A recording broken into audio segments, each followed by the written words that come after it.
Hey everybody, so today we're going to cover chapter 38, going over pediatrics. Alright, so in this chapter we're going to go over not only how to assess and deal with a child, but also how to deal with the caregivers, because sometimes we need their help in order to be able to take care of these kids. We'll also go over some airway and respiratory problems that are specific to pediatric patients and the issues that come across it. We'll go over pediatric trauma, child abuse and neglect, as well as some considerations that you want to take when taking care of these patients. Now, as I've said to y'all multiple times, our job is very stressful. We're dealing with a lot of different decisions or things coming to us all at once, and we have to be able to snake our way through it to figure out exactly what's going on with the patient. With pediatrics, it's even worse because they may not always be able to tell us exactly what is going on. Not only that, definitely if the provider has children of their own, sometimes they see their own kids in these patients, and it gives them more stress and other emotional issues. One of the more leading causes of deaths, or specifically fatal injuries, is trauma in children under the age of 14. And the assessment of the pediatric patient always varies somewhat than that of the adult, because depending on the age of the patient, instead of doing a head-to-toe, we may do a toe-to-head assessment. When we're having to deal with caregivers that are emotionally distressed, they need to see us as the provider, that we are competent, calm, and confident. This helps reduce the amount of distress that they're in, because then they feel that their child is in very good hands. Do not allow yourself to display any doubt or indecision, which would certainly reduce their confidence in you. Take advantage of any resources that you have available, such as pediatric hospitals, poison control centers, that can be very useful when dealing with pediatric patients. A lot of times caregivers are going to feel like it's their fault, or they're going to be angry because their child is sick or because they're injured. So we don't want to judge the parents. Let them verbalize their emotions, let them get it out, be supportive of them, say, it's okay, we're here, we're going to do everything we can for your child, but do not judge one way or the other, because if you go the wrong way, things can go downhill very quickly. Now, if you remember back when we went over pediatrics previously, each age group of a child has various characteristics that affect their assessment and treatment, that changes as they continue to develop. Now, pain in very many age groups is difficult to assess. It's even more difficult when dealing with a child, because they may not be able to identify or pinpoint one specific spot that's where they're hurting at. So also, when we're dealing with these children, we want to ask the caregivers what kind of reactions are normal for them.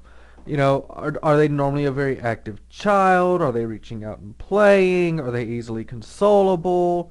That is all information that could potentially help us when it comes to trying to treat this patient, to figure out what's their normal baseline. Now, with some characteristics that vary based off developmental stages, such as neonates, these are those between the ages from the time they are born to 1 month old. You want to assess them from their toe to their head, because if you start with their head, they're more likely to start crying, they get scared. Start with the toe, work your way up. They also, once we get to the infant years, so up to from a month to a year, they're often going to cry if they're taken away from their caregiver. This is a normal sign. It's when they don't cry when we take them away from mom or dad that we want to start thinking of possibly there being an issue. Toddlers, now we're at 1 to 2, maybe 3 years old. They do not like to be touched. Definitely if it's someone they've never seen before. So you got to work with them. Ease into it. Don't just force yourself onto them unless needed. They do not like to have their clothing removed. And they specifically do not like needles. And they do not like an oxygen mask on their face. So we may have to provide blow-by oxygen with them, or have mom or dad hold it up to their face instead of us. So when you're working with them, respect the child's space. Think of your examination as an intrusion to their personal bubble, and work with them. One thing you can do is play with them. Let them touch the stuff that you're doing. Let them play with the pulse ox, or touch the stethoscope, stuff like that before you go and start touching them. Preschoolers, those are those between the age of 3 to 6. They're starting to be able to think more concrete, and literally able to interpret what you're trying to tell them. And have a very vivid imagination. So don't give them something that could be thrown off way into left field. We want to try to keep them honed in. They're aware of what death is, and they are afraid of anything that hurts them or causes blood or permanent injury. When you're talking to them, while yes, they have a little bit more knowledge.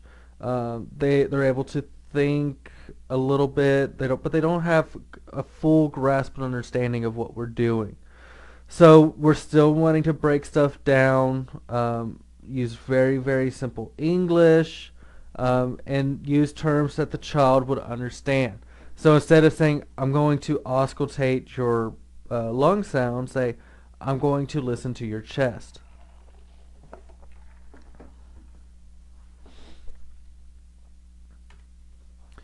School age and adolescent children, pre-adolescent, those are those between the ages of 6 to 12. This group tends to have a better understanding of the body, so they're more cooperative of things that you're wanting to do to help them. The main thing is honesty and letting them know what you're doing, because with this group, if they find out that you're lying to them, there's a good chance that you've just broken your rapport with that patient, and now they're not going to trust you ever again. Adolescents, those are the ages of 12 to 18. So now we're getting into our teenage years. There's a lot of hormones that are starting to go on. They feel that they're invincible. They think that everything goes around their own world. They're very private in ways. So make sure that you respect their privacy. Don't, just like any other patient, for example, if you're working with a 15-year-old female patient and you're needing to do a pelvic examination, just like you would do it in the wide open with a 30-year-old, same thing with this 15-year-old. Most emergencies involving children are managed similarly to those involving adults experiencing the same type of emergency. However, there are certain modifications that we as EMS personnel may need to make based on the anatomic and physiologic development of these children. For the average, normally developing child, the following considerations are appropriate. For an infant or child with special health care needs, the anatomic and physiologic differences can be quite different from the norm, and using a caretaker to help with the assessment is critical. When treating a child, be aware of some of the following special conditions and situations. Also, be aware that the most significant of these differences typically concern the airway. So when we're trying to manage a pediatric patient's airway, what's something that we want to do? Right, we want to put some padding underneath their shoulders and down their back to raise that cavity and keep their neck and head in line. With their airway, some other considerations that you want to take is that they have a proportionally larger tongue, so it has a greater chance of occluding the airway. It's taking up a lot more of their oropharynx. Excuse me. When going to do your head tilt chin lift, remember that you want to be careful when you go to place pressure on the soft tissue, because even placing pressure there could potentially obstruct the airway. And we also do not want to hyperextend the neck, because the trachea is more pliable, so it's more likely to become occluded. Also, with newborns, they are obligatory nasal breathers, so they're only breathing through their nose. So when they are, just like when they are born, we want to, if they're having issues breathing, we need to suction out their nose first. With the head, their head is proportionally larger than the rest of their body, which means it's also more prone to injury. Remember that infants less than the age of 7 months old, their neck muscles aren't fully developed yet, so they're unable to support their head. With our newborns up till about 4 to 6 months old, remember that they have fontanelles on the top of their head, so avoid handling the fontanelles and causing possible head injury. However, as long as those fontanelles are there, we can use that to help us with our assessment. If it is sunken, remember it means that they are dehydrated. If it's bulging, it's indicative of increased intracranial pressure. With the chest and lungs, remember the ribs are more pliable. So if they get hit in the chest, even though they may not have rib fractures, the underlying organs, your lungs and the heart, may have damage.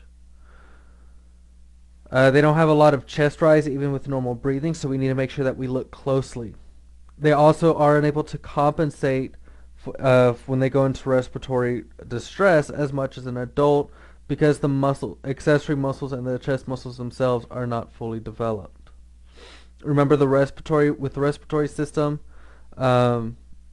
their respiratory rates vary very much dependent on the age of the child. So you need to make sure that you are aware of those rates. Within the cardiovascular system, with these patients, their heart rate will increase with anything ranging from fear, anxiety, hypoxia, fever, and even hypovolemia. If you have a patient that's becoming bradycardic, this is a late response to hypoxia in children. However, an early response in newborns. So if you have a patient that's becoming bradycardic, we need to get them oxygen. Also, hypotension in these patients don't develop until approximately 30% of their blood volume has lost. The reason being, they're able to compensate very well, but as soon as they lose that compensation, they drop like a rock. So keep very close eye on these patients. With your extremities, their bones are not fully developed yet, so their bones can fracture very easily by bending and potentially splintering and having those green stick fractures.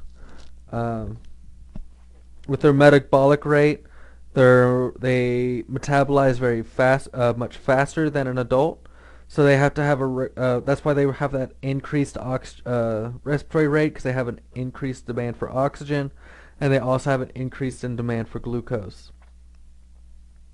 With the skin and body surface area,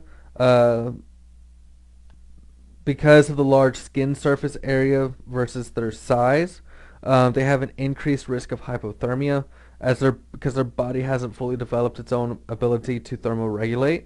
And also with your younger patients, their skin is also much thinner and more delicate. With the abdomen, pediatric patients, because their chest muscles haven't fully developed yet, are more of a stomach breather.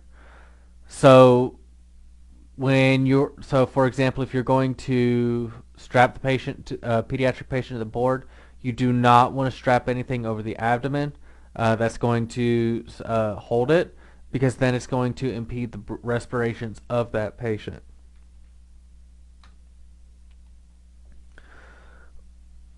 With scene size up, just like with everything, this will be your first component of the assessment.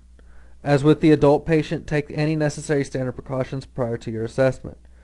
Your size up can provide many clues to the nature of the emergency, such as whether it's an assault. You want to look for any pill bottles if it's a possible poisoning. Is there what's laying around that they could have possibly gotten poisoned with? The initial status of the infant or child. How do they appear? Any obstacles that might hamper extrication to the ambulance as well. Determine whether the patient is a medical or trauma patient, how many patients you have, any additional resources that you might need, and then as soon as you go through that, you then want to go into your primary assessment. And this is where you're going to use your pediatric assessment triangle. You want to assess their level of consciousness. Are they able to look at you? Are they responsive to only verbal or painful? Go through your ABCs, assessing the airway, breathing, and circulation, and determine the priority of the patient. Your pediatric assessment triangle, with this you're looking at the patient's appearance, their work of breathing, and their circulation to the skin. And as you can see, it's the same assessment pretty much that we use for advanced life support. We're still looking at their consciousness, we're looking at their breathing, and we're looking at their color. For appearance, what you're looking for is at their tone, their interactivity, consolability, look or gaze, and speech or cry. These characteristics to assess for on the appearance side of the triangle can be remembered by using the tickles mnemonic. If the child has good muscle tone, is interacting appropriately with the environment, is not irritable, can be consoled, responds to stimuli and people, has a normal cry, they can be assumed to have a normal appearance. This typically indicates an adequate airway, ventilation, oxygenation, and brain perfusion. And that, like I said, that mnemonic is tickles. You got T, I, C, L, S, or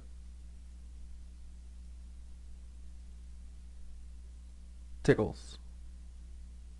Okay? When the child transitions from respiratory distress to respiratory failure, you may find that the work of breathing and respiratory rate both decrease. If the decrease in the work of breathing and respiratory rate is due to effective emergency care, expect to see an improvement in the apparent side of the triangle.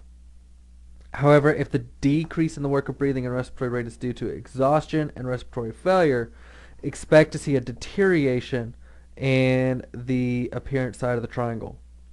So for work of breathing, we're looking at any sounds. Is there any stridor, any crowing? Do we hear wheezing or crackles in their breath sounds? Do they have an abnormal posture, such as tripoding? Do you see those retractions from accessory muscles being used? Their head bobbing, trying to get as much air in as they're becoming more and more lethargic. And you also want to look at it for nasal flaring, where your septum is actually flaring out, because your nose is trying to open up as much as it can to get as much air in as it can. For circulation, we're going to visually assess the skin. Pale skin with tachycardia indicates compensated shock. As the perfusion further deteriorates and shock continues to develop, the skin will become mottled, which is a very ominous sign. Cyanosis usually indicates respiratory failure or decompensated shock. Cyanosis can be seen at baseline in children with congenital heart defects and chronic cardiac or pulmonary disease.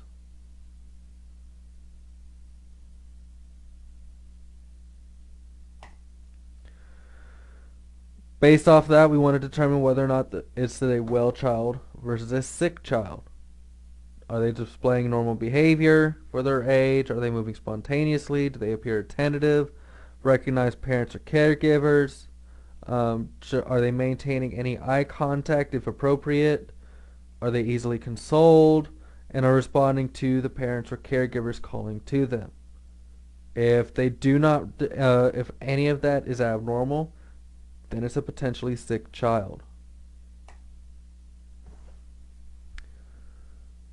Do you have any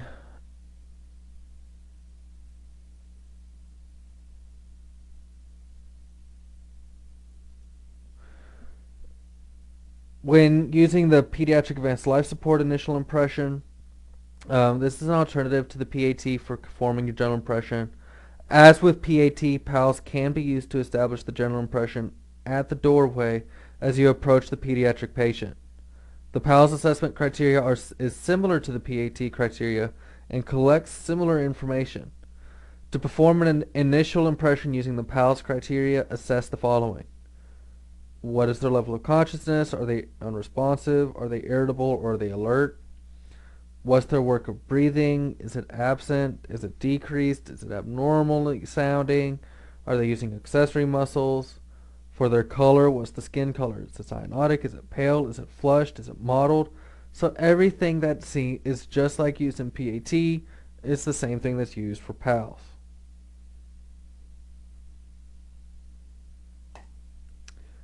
Just with PAT and PALS, PAT is done by the American Academy of Pediatrics, whereas PALS is done by American Heart.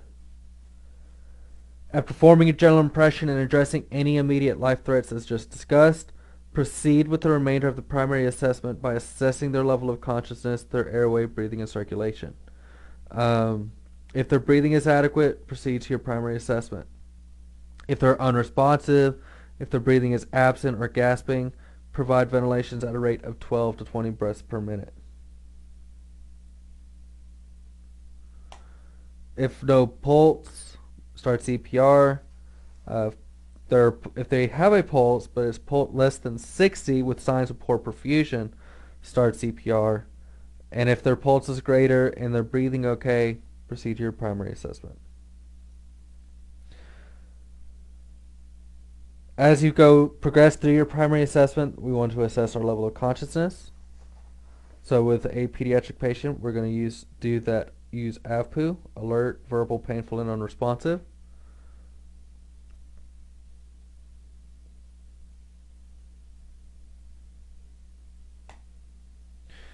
We're then going to assess our airway and our breathing. Remember, with the airway, hypoxia and death may occur if it becomes obstructed. And also keep in mind the anatomical and physiological differences between an adult and a child, one being their airway being much smaller. With breathing, make sure that you count respirations for 30 to 60 seconds. Assess their tidal volume. How do we assess tidal volume? Right, adequate chest rise and fall. Also, if their rate or tidal volume becomes inadequate at any time, we need to start positive pressure ventilation with supplemental oxygen. As you continue through your breathing, remember generally children breathe faster than an adult. The key to recognizing rapid breathing, though, is to be familiar with normal ranges of respirations, such as 25 to 30 per minute in an infant, 15 to 30 per minute in a child, and repeat your assessment of respiratory rate frequently, each time counting the rate over 30 to 60 seconds. In cases of rapid breathing or tachypnea, look for breathing through the mouth, flaring of the nostrils, any retractions, and the use of accessory muscles. Also, make sure that you check for cyanosis around the mouth and any changes that might be present in their mental status. Some causes of rapid breathing include oxygen deficiency or hypoxia, lung infection, head injury, fever, diabetes when their glucose levels get high, aspirin overdose or other forms of poisoning, stress, fear, or even shock. When assessing breath sounds when using your stethoscope, make sure that you listen along both mid-axillary lines. This is necessary because breath sounds typically transmit easily from one side of the child's small chest to the other. Listening mid-axillary or down the back can reduce the amount of sound you hear that is transmitted from the opposite side. If there's any coughing, gagging, or gasping, it means that they have aspirated on a foreign body and is thus creating a partial blockage of the airway. Crackles indicates what? Right, fluid in the alveoli. Wheezing.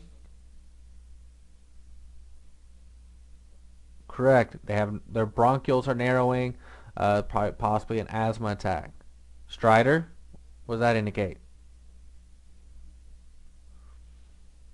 Right, they have an upper airway obstruction, a severe upper airway obstruction. And then diminished breathing indicates that part of the lung is not inflating. Could possibly indicate that they have a pneumothorax or some type of pulmonary obstruction. Like pediatric respiratory rates, pediatric heart rates are variable as well. Pulse points are the same in children as they are in adults, but there are some differences in the way these pulses are evaluated. In small children, it is recommended that peripheral pulses be obtained at the brachial artery. Central pulses can be obtained at either the carotid or the femoral artery, and in older children, that's around the age of 10, 12, we start checking the radial pulse. Compare strength of central pulses to the strength of the peripheral pulse. If no pulses can be palpated, you should consider auscultating the heart with a stethoscope. If a heart rate can be heard, the child likely has a pulse. But the presence of a pulse does not mean that there is adequate perfusion.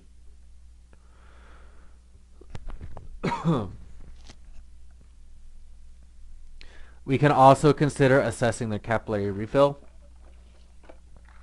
It is a lot more accurate and reliable than it would be in older patients due to the various medical conditions that they have. Also, we want to make sure that we assess blood pressure, look at their urine output, make sure that they're outputting urine appropriately, and as well as their mental status, so that way we can keep an eye on any symptoms of hypoperfusion. We also want to look at their pulse rate and their strength and its regularity, urinary output, mental status, and also the condition, color, and temperature of their skin.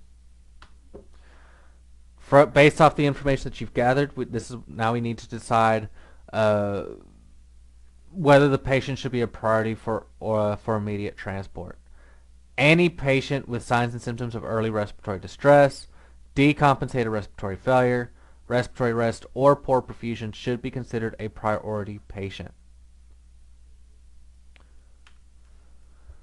As you start going into your secondary assessment, this is where we want to complete our history using the OPQRST mnemonic if pain is identified at any point during your assessment. If the developmental age of the patient allows, you should gather this history from the patient and confirm it with the bystanders or caretaker. If not, question family or bystanders. While gathering your history, find out if any care or treatment has already been rendered, and if so, whether it was effective. Also remember to ask if all of their shots and immunizations are up to date.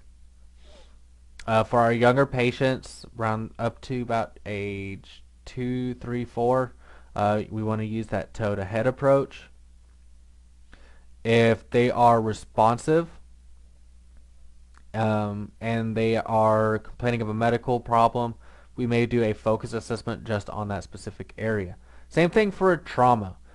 If they fell off their bike, for example, and they have a localized injury based off mechanism of injury and everything, if it seems to be localized just to that one extremity, we'll focus in on that extremity for our assessment as well. Some considerations you want to take for the exam is remember to use your pediatric GCS, assess your lung sounds, as well as pulse ox. When using pulse oximetry, also make sure that you consider the patient's overall presentation. And if they're satting less than 94%, Make sure that we want to provide oxygen to maintain a sat of at least 94%. Also, make sure that you recognize limitations of pulse ox in patients that are presenting with shock or hypothermia, or if they are moving. All of that can potentially alter the results.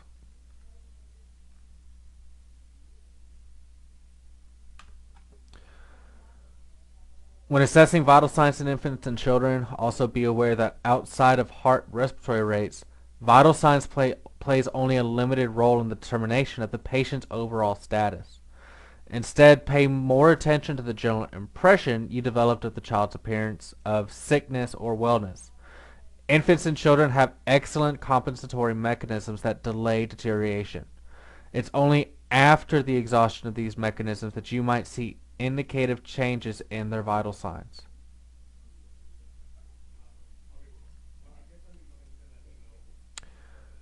Also, when you are taking the history of the patient, watch the child's interaction with the caregiver. Do they seem like they want to get to them? Do they seem like they are wanting to get away from them? Use if there does not appear to be any life threats, and where we're having to get up and go, take some time. Establish that trust with the patient and work your way into it. Use that calm voice. Include the child while you're talking to them. Make them feel like they are part of the treatment. Don't give them a whole lot of yes or no questions that they're having to give it right to back to back to back to back to back to back. They're going to become very confused and become more and more scared. Keep the child with the parent as much as you can. Come down to their level. Because if you just stand over them, they're going to get scared. Don't explain things too far in advance because they're going to forget. If you say, "Sweetie, it's okay. I'm going to put this brace on you so that way your arm feels okay. And then once we get out of the truck, I'm going to put an IV in your arm so that way I can give you some medicine." And you go out to the truck, start getting ready, you're about to start this IV. She's going to get scared because she don't remember that you just told her 5-10 minutes ago that you were going to put an IV in. Something else that you could do is let the child handle your equipment before you use it. With the exception of any sharp materials, let them handle it because it'll help, relieve the stress. And then the reassessment should be performed on all patients to continuously monitor for any changes in their mental status or their ABCs. Also, assess and record your vital signs and check interventions. Repeat reassessment at least every 3 to 5 minutes or as frequently as possible for a pediatric patient with any airway or cardiopulmonary compromise. And also communicate your findings and treatment to the receiving medical facility. Alright guys, we're going to take a break here. When we come back, we'll go pick up with airway and respiratory problems within the pediatric patient. So go get something to drink, stretch your legs, do whatever you need to do, and we'll be back shortly.